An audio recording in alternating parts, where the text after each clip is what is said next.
प्रभु यीशु मसीह के सामर्थ्य नाम में आप सबों को जय मसीह की। आज के मनन का भाग हमने लिया है जो आपको मुझे मिलता है इब्रानी की किताब अध्याय 12 उसकी 15वीं आयत। लिखा है, ध्यान से देखते रहो, कहीं ऐसा ना हो कि परमेश्वर के अनुग्रह से वंचित रह जाओ या कोई कड़वी जड़ फूट कर नष्ट कर दे, उसके द्वारा बहुत से लोग अशुद्ध हो जाएं। अजीजों, बाइबल आपको मुझे बताती है, आप और मैं देखते हैं कुछ अनसुलझे क्रोध जो कड़वाहट को जन्म दे सकते हैं। और एक व्यक्ति जो भावनात्मक जीवन में या व्यक्तिगत संबंधों पर कला बरपा सकता है। अजीजों, कई बार आप और मैं जब नाना प्रकार के तनाव से होकर जाते हैं और चुनौतियों से होकर जाते हैं और ये बात आपके मेरे जीवन के भीतर अनियंत्रितपन और आक्रोश और गुस्से को विभाजित करती है, यहाँ तक कि आप और मैं शारीरिक और मौखिक दुर्व्यवहार में भी आप और मैं बदल सकते हैं। अजीजों, परमेश्वर का वचन आपको मुझे बताता है, उत्पत्ति की किताब अध्याय 4 उसकी 1 से लेकर 8 आयत।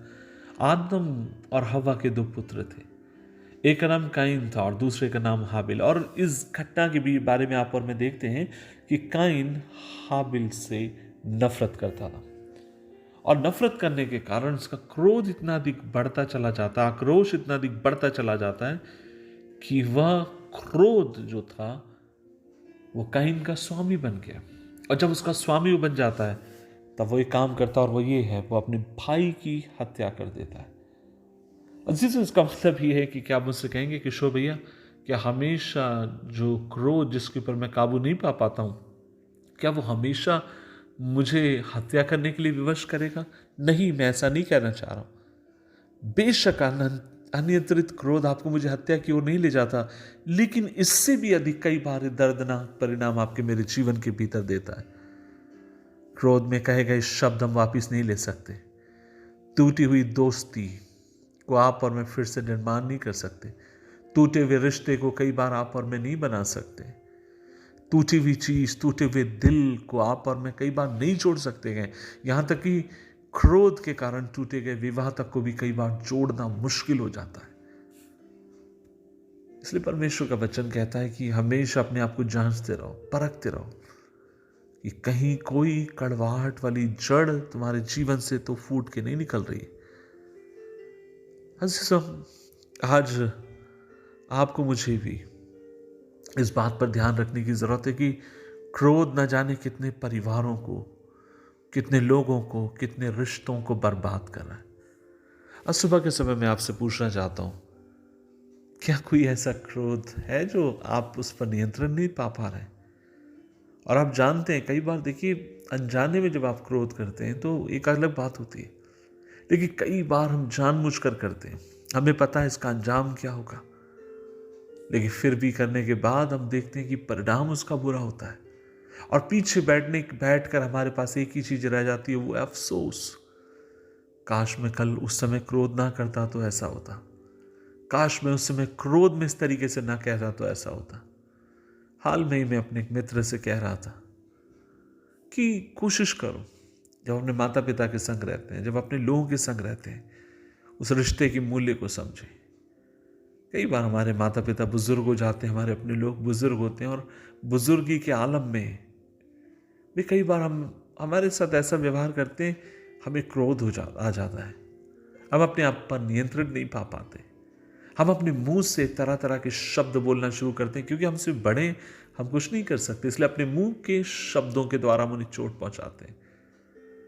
और मैंने देखा, जब वो लोग इस दुनिया में नहीं रहते हैं तब कहीं ना कहीं हमें ये बात अंदर ही अंदर कचोटती रहती है, काश उस दिन मैं उनके संग सही व्यवहार कर लेता।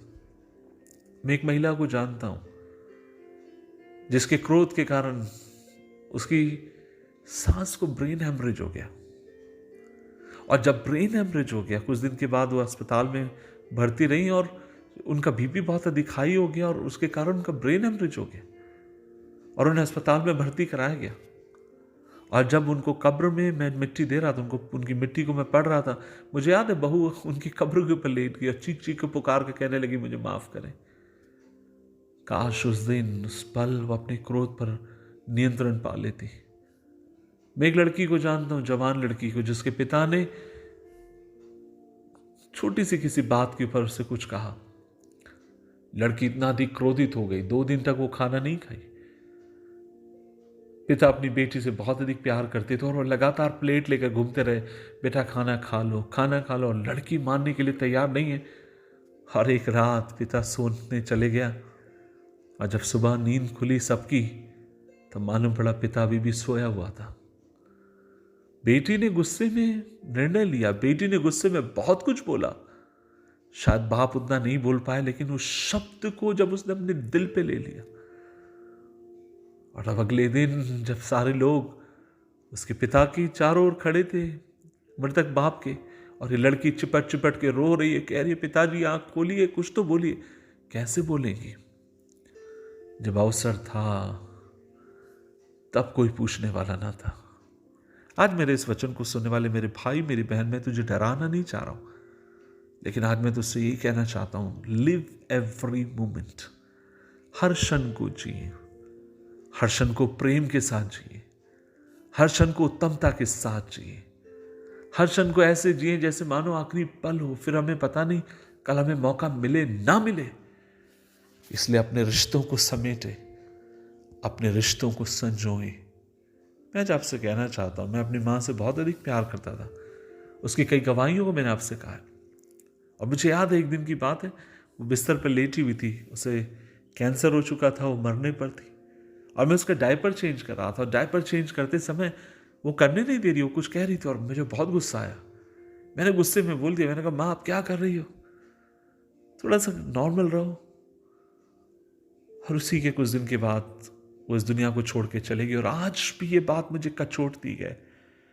मैंने उसका अपमान नहीं किया, मैंने उससे कोई अपशब्द नहीं कहे, लेकिन मुझे लगता काश मैं और उस दिन थोड़ा दीनता के साथ उससे बात कर लेता। Respect relationship. प्रभु जी हम दुआ करते हैं, तेरा हाथ हम पर हो, अनुग्रह दे, अपने क्रोध और ईर्ष्या पर हम जय पाए, यीशु मसीह के नाम में, आमीन आमीन आमीन।